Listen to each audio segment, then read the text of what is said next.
नमस्कार, स्वागत है आपका IBC 24 न्यूज चैनल में। 17 साल के लंबे सफर के बाद अब सेंट्रल इंडिया का सबसे बड़ा न्यूज चैनल अब ऐसी टेक्नोलॉजी लेकर आया है जिसका स्थान अब भारत में ही नहीं एशिया में है। आज से हम लॉन्च कर रहे हैं और इस वक्त हमारे साथ खास मेहमान जो जुड़े हुए हैं वो छत्तीसगढ़ कोटे से राज्य मंत्री यानी केंद्रीय राज्य मंत्री है और सरपंच से लेकर मंत्री तक का ये सफर उन्होंने किया है। बहुत स्वागत है तोखन साहू जी। वैसे तो आप किसी परिचय के मोहताज नहीं हैं। आज आपने हमारे पूरे न्यूज़ चैनल को यानी IBC 24 के पूरे न्यूज़ चैनल को यहाँ पर देखा तो जैसे भारत सरकार का एक संकल्प है, भारत का एक संकल्प है कि हम 2047 में विकसित राष्ट्र में आके खड़े होंगे। तो छत्तीसगढ़ में आप IBC के जर्नी को लगातार देख रहे हैं और आज इस परिसर में हमारे आए हैं। क्या कहना चाहेंगे आप?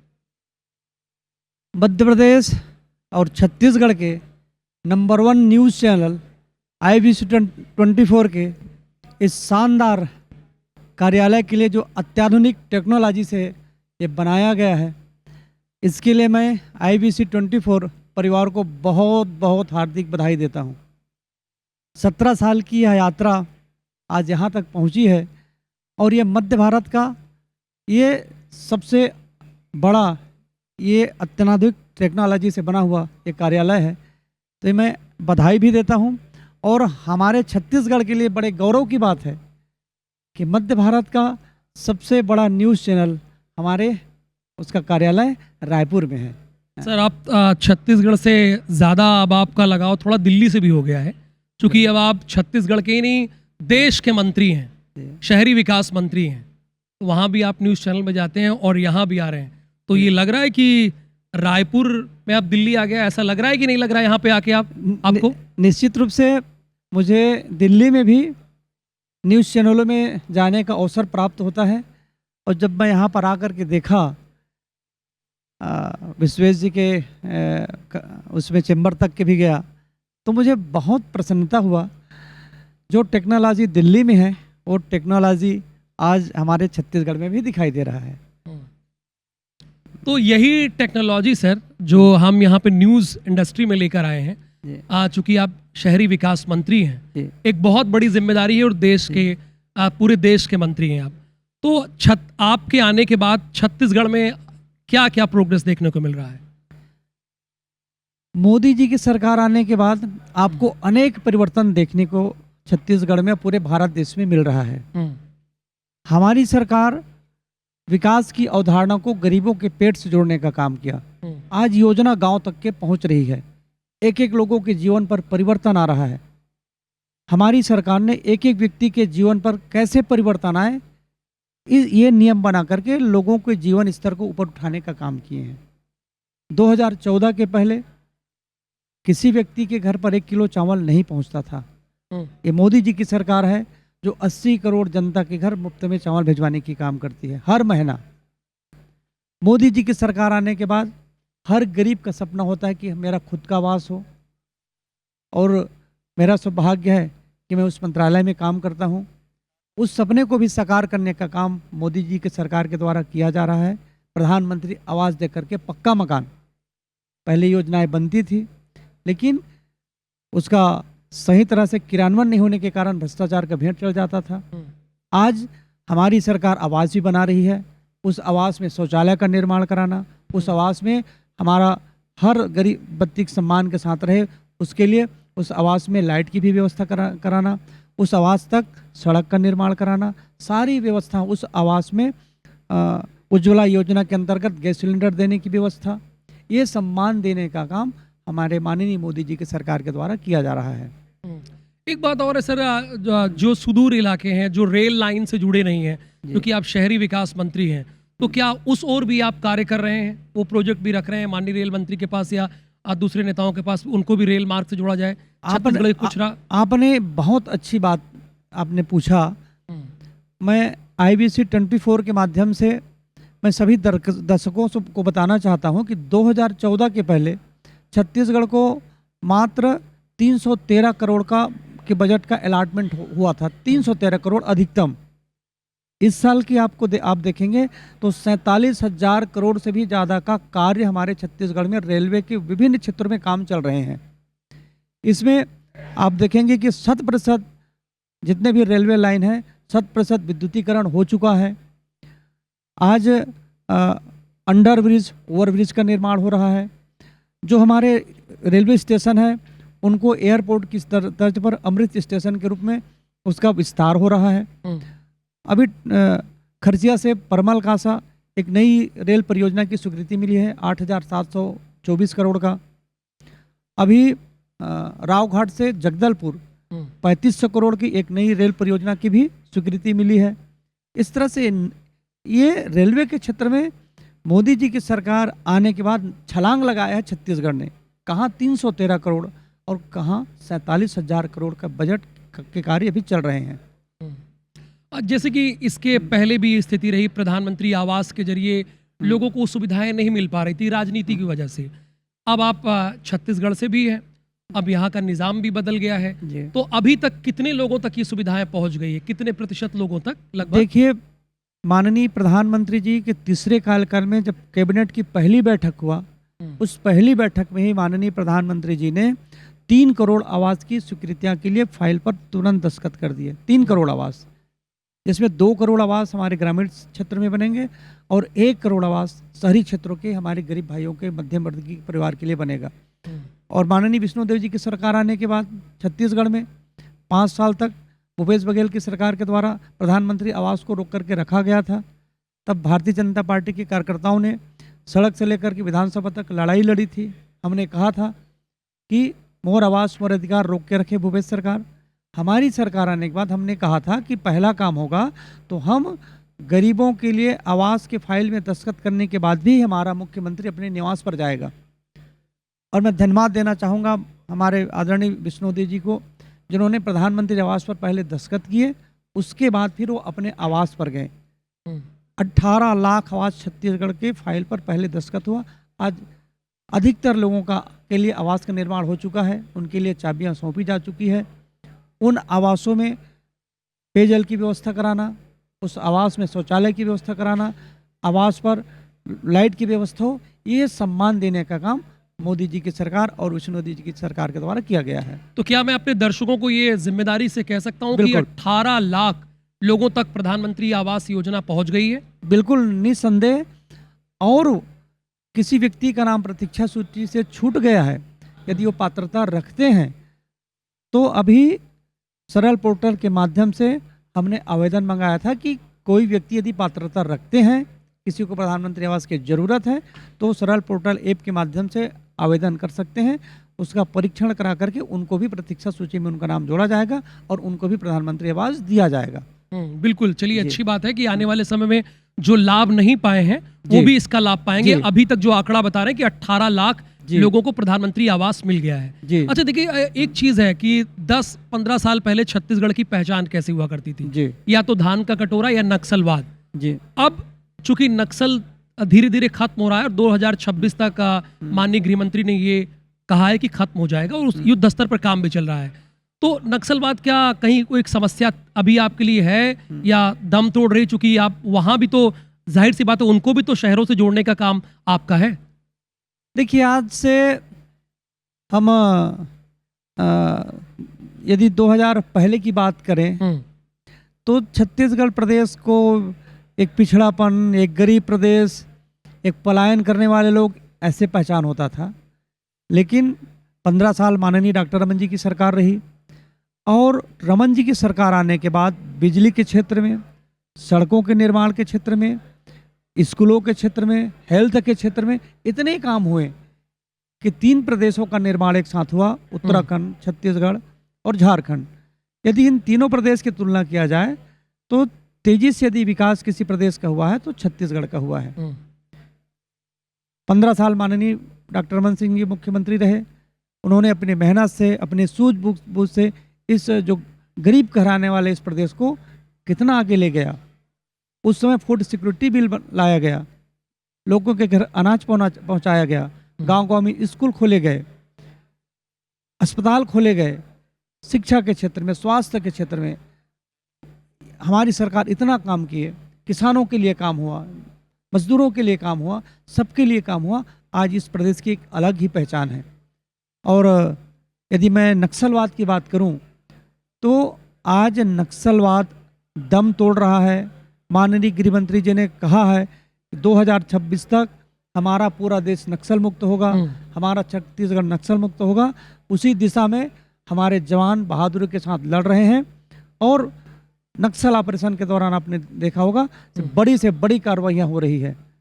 ये सरकार और सत्ता शासन की ताकत है कि नक्सलवाद समाप्त होंगे 2026 तक। ये हमारा संकल्प है और ये पूरा होगा। बिल्कुल। देखिए, आप कोई ऐसे मंत्री नहीं है, केंद्रीय मंत्री, कि जो पैराशूट लेकर आए हो और मंत्रालय की जिम्मेदारी संभाल ली हो।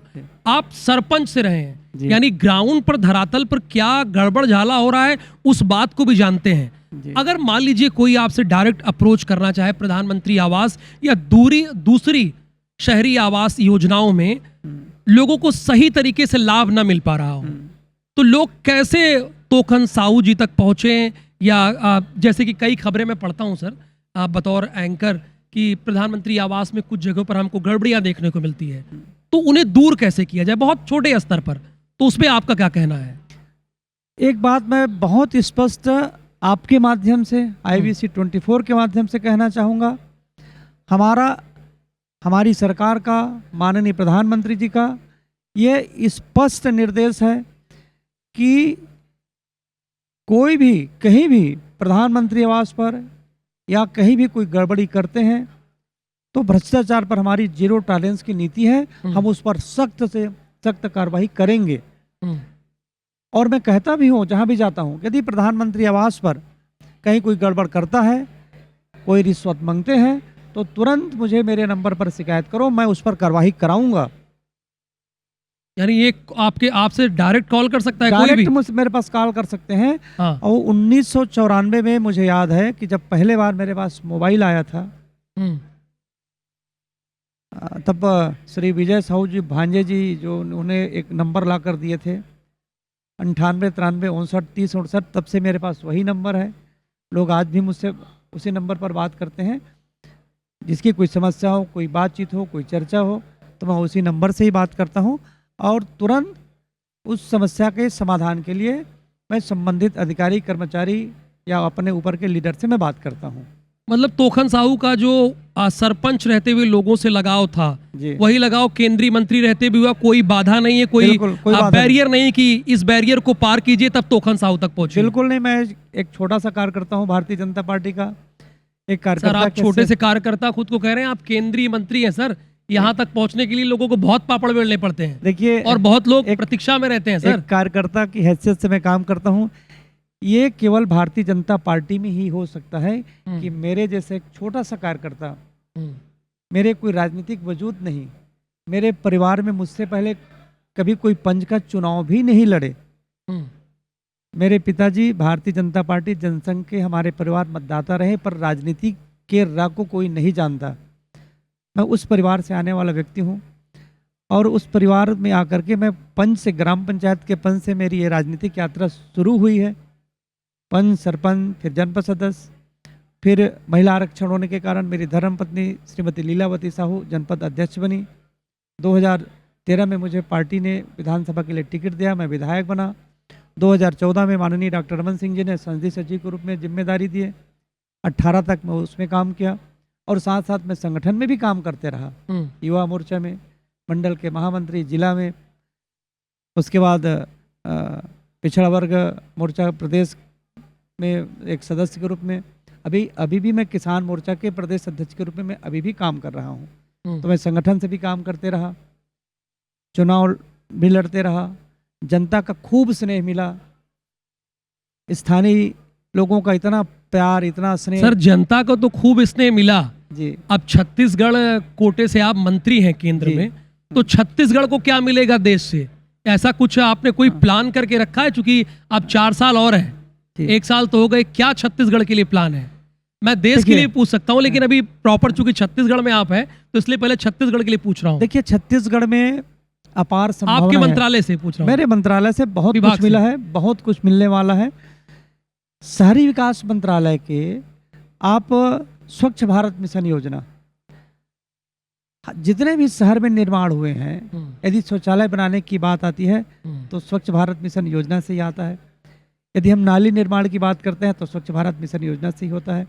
यदि नाली निर्माण हो रहा है और उस गंदे पानी को ट्रीट करना है तो एसटीपी का निर्माण कराना है तो हम स्वच्छ भारत मिशन योजना के भी माध्यम से करते हैं। हमारा नदी तालाब सब सुरक्षित रहे, ये जीवंत रहे, उसको बचा के रखना है तो हम इस स्वच्छ भारत मिशन योजना के माध्यम से ही करते हैं। हम घर घर यदि पानी पहुंचाने की बात करते हैं तो मतलब नल जल योजना की बात आप कर रहे हैं, हर घर पानी पहुंचाने के लिए। हाँ, नल से पानी ना, हाँ, नल से पानी, नल जल योजना हमारे ग्रामीण क्षेत्र में उसका नाम है।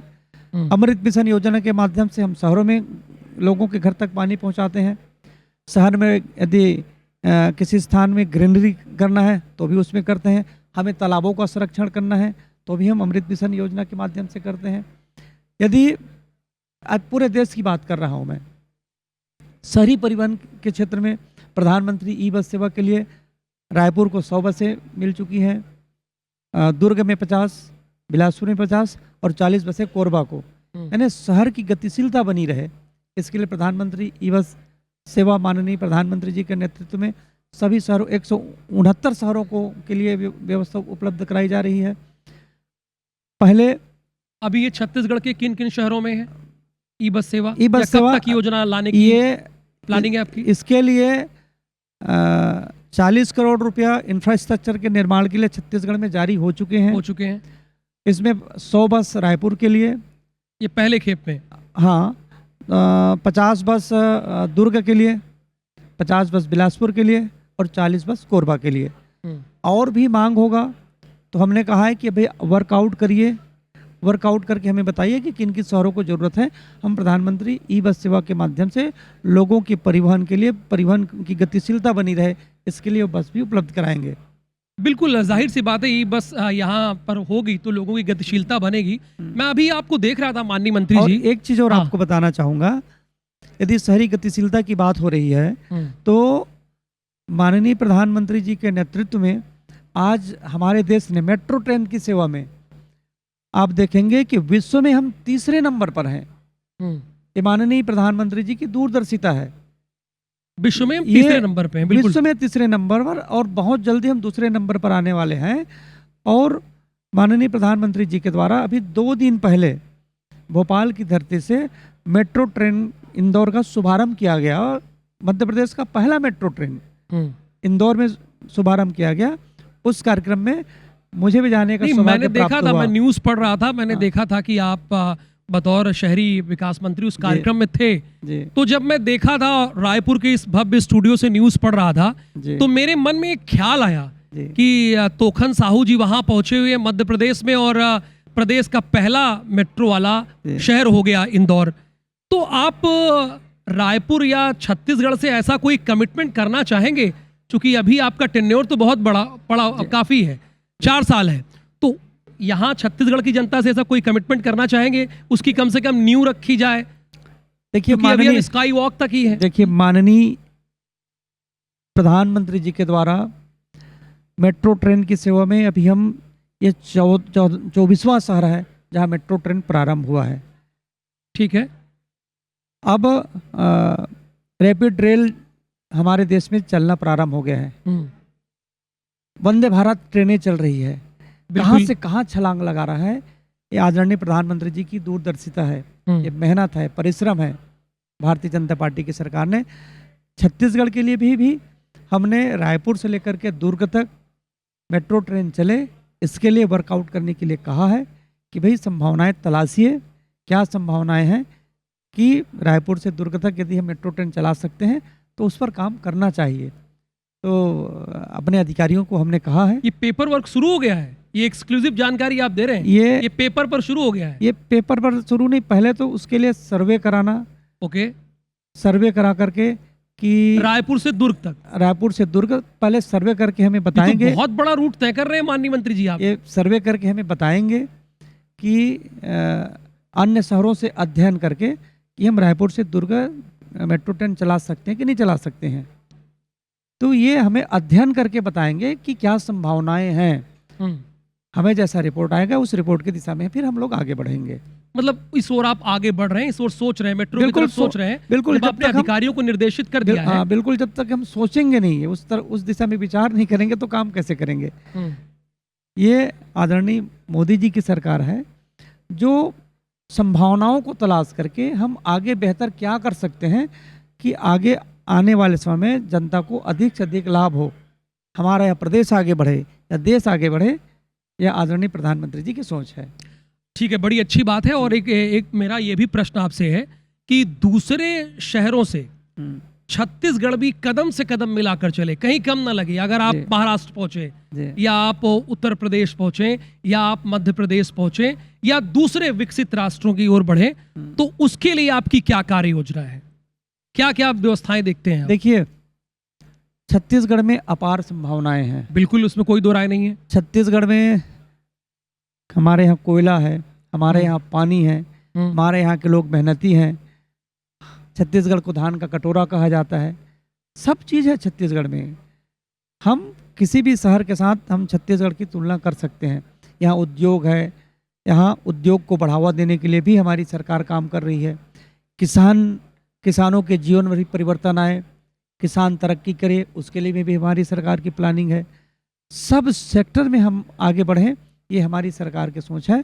और आज आप देखेंगे इन इंफ्रास्ट्रक्चर के निर्माण में आज हम लोग कहाँ से कहाँ निकल गए हैं। आज आदरणीय प्रधानमंत्री जी के नेतृत्व में 2 लेन 4 लेन 6 लेन सड़कों का निर्माण हो रहा है। हमारे रेलवे स्टेशन का जो विस्तार हो रहा है वो एयरपोर्ट की तर्ज पर हो रहा है। आज नए नए एयरपोर्टों के रूप में सौगाती मिल रही है। तो छत्तीसगढ़ हर क्षेत्र में आगे बढ़ रहा है। यह आदरणीय प्रधानमंत्री जी की दूरदर्शिता है। डबल इंजन सरकार है, माननीय विष्णुदेव जी की सरकार और माननीय मोदी जी की सरकार, ये डबल इंजन की सरकार है और इसका लाभ निश्चित रूप से प्रदेश को मिल रहा है। अच्छा, बिल्कुल तोखन साहू जी, ये तो हम लोग छत्तीसगढ़ की बात कर रहे थे, चूंकि आप देश के नेता हैं, इसमें कोई दो राय नहीं है। अभी हाल ही में ऑपरेशन सिंदूर के जरिए हमने पाकिस्तान को गोली का जवाब गोले से दिया। हमने भाई शुरुआत नहीं की, लेकिन जब इसी देश में, इसी भारत देश में, चूंकि अब ये दौर नहीं रहा, 1971 की परिस्थितियां कुछ अलग थी, अब कुछ अलग स्थिति है। अब हम युद्ध में नहीं पड़ना चाहते, चूंकि हम तीसरी बड़ी शक्ति हैं। उस पर भी राजनीति जब हो रही है ऑपरेशन सिंदूर के लेकर, तो इस पर आप क्या कहेंगे? मैं आपके माध्यम से ये कहना चाहूंगा कि 2014 के बाद, माननीय मोदी जी की सरकार आने के बाद सेना की ताकतें बढ़ी है, सेना का मनोबल बढ़ा है। 2014 के पहले जब आतंकवादी घटना होता था तो उस पर कोई जवाबी कार्रवाई नहीं होता था। वोट बैंक की राजनीति के कारण, तुष्टीकरण की राजनीति के कारण केवल निंदा करते थे। 26/11 को आतंकी हमला हुआ, कोई कार्रवाई हुआ? उस समय सेना ने भी कहा कि सरकार हमें आदेश करे, हम जवाबी कार्रवाई करेंगे। लेकिन तब कांग्रेस पार्टी की सरकार थी, वोट बैंक की राजनीति के कारण कोई जवाबी कार्रवाई नहीं हुआ। हमारे 126 लोगों की जाने गई थी। बिल्कुल, राजनीति करने वालों को मैं बताना चाहूँगा, इस समय मोदी जी की सरकार है। उरी में आतंकी हमला हुआ तो सर्जिकल स्ट्राइक, पहलगाम में आतंकी हमला हुआ, पुलवामा में आतंकी हमला हुआ तो एयर स्ट्राइक, पहलगाम में आतंकी हमला हुआ। हमारे 26 नागरिकों को धर्म पूछ करके गोली मारा गया था। हमारी बहन बेटियों का सिंदूर उजाड़ा गया था। सारे देश के नागरिकों के मन में आक्रोश था, इसका बदला लेनी चाहिए। माननीय प्रधानमंत्री जी ने कहा कि सही समय पर हम सही जगह पर वार करेंगे और आतंकवादियों की कल्पना से भी ज्यादा उनको मिट्टी में मिलाने का काम किया जाएगा। तब माननीय प्रधानमंत्री जी के द्वारा तीनों सेनाओं को बोला गया, खुली छूट दी गई और ऑपरेशन सिंदूर चला करके दुश्मनों के सिर को कुचलने का काम किया गया है। ये परिवर्तन इस देश में आया है। कोई हमारे नागरिकों को छेड़ेगा तो हम उसे छोड़ेंगे नहीं। कोई हमारे नागरिकों की तरफ आंख उठा करके देखेगा तो हमारी सेना उसकी आंखें निकाल लेगी। ये परिवर्तन इस देश में आया है। ये मोदी जी की सरकार है, ये आज का भारत है, ये मोदी का भारत है, ये वर्तमान भारत है। अब भारत आतंकवादी घटनाओं को सहने वाला नहीं है और इस पर जो राजनीति करते हैं उनको अपनी गिरेबान पर झांक कर देखनी चाहिए तब आतंकवादी घटनाओं पर केवल निंदा करते थे, कोई जवाबी कार्रवाई नहीं होता था। लेकिन ये मोदी की सरकार है, आज भारत दुनिया को बता दिया कि यदि कोई हमारे नागरिकों की तरफ कोई आंख उठा करके देखेगा तो हमारी सेना उसकी आंख निकाल लेगी। मोदी जी के नेतृत्व में देश की सीमा भी सुरक्षित है और देश के नागरिक भी सुरक्षित है, और आतंकवादी यदि किसी घटना को अंजाम देते हैं तो भारत अब उसके घर में घुस करके मारता है। बिल्कुल परिवर्तन इस देश में आया है। बिल्कुल। तो माननीय मंत्री जी का ये साफ कहना है कि ये नया भारत है, अब ये पुराना भारत नहीं है। अगर आप हमारे तरफ, हमारे नागरिकों की तरफ आंख उठा के देखेंगे तो हम आपके घर में घुसेंगे और आपको ईंट का जवाब पत्थर से देंगे, यानी गोली का जवाब गोले से देंगे। और इसके साथ माननीय मंत्री जी चूंकि सरपंच से लेकर केंद्रीय मंत्री का सफर तय किया है, तो उन्होंने कहा कि इस दौरान हमने 18 लाख छत्तीसगढ़ लोगों को प्रधानमंत्री आवास योजना से लाभान्वित किया और ये प्रक्रिया जारी रही। और IBC 24 पर उन्होंने ये भी कमिटमेंट किया है कि अगर कोई खामी गड़बड़ी हो तो सीधे बिना बैरियर के उनसे सीधे संपर्क करें। और एक बड़ा ऐलान वो ये भी करके जा रहे हैं कि हमने इंदौर में तो मेट्रो की शुरुआत कर दी है, लेकिन IBC 24 मध्य प्रदेश छत्तीसगढ़ का नंबर 1 न्यूज़ चैनल है, तो एक ऐलान वो यहाँ करके जा रहे हैं कि रायपुर से दुर्ग मेट्रो के लिए अधिकारियों से उन्होंने कह दिया है कि संभावनाएं तलाशिए और दूसरे राज्यों में देखिए कि क्या संभावना यहाँ पर हो सकती है। बहुत धन्यवाद तोकन साहू जी, धन्यवाद, आप धन्यवाद। IBC 24 के मंच पर आए। एक बार फिर मैं IBC 24 परिवार को बहुत हृदय से बधाई देता हूं, अभिनंदन करता हूं। ये शानदार आपने जो कार्यालय का आधुनिक टेक्नोलॉजी से बनाए हैं, ये छत्तीसगढ़ के लिए भी गौरव की बात है, हमारे लिए गौरव की बात है और देश के लिए भी गौरव की बात है। यह केवल भारतवर्ष में और एशिया में भी ये शानदार ये कार्यालय है। बहुत धन्यवाद, नमस्कार। बहुत बधाई। Thank you.